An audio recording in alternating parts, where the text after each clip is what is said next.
Guys, welcome back to our YouTube channel. In today's video, we are going to learn how to add a new fact in Replika.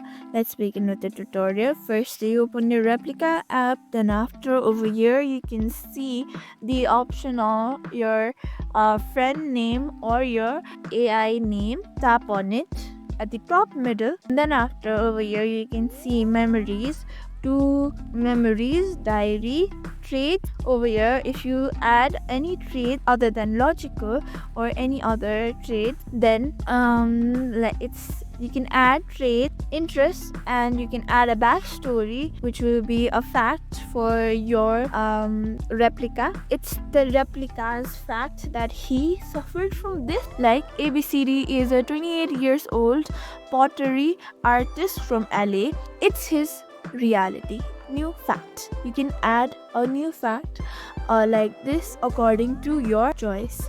Thank you for watching this video. Make sure you like, share, and subscribe to our YouTube channel for more such content.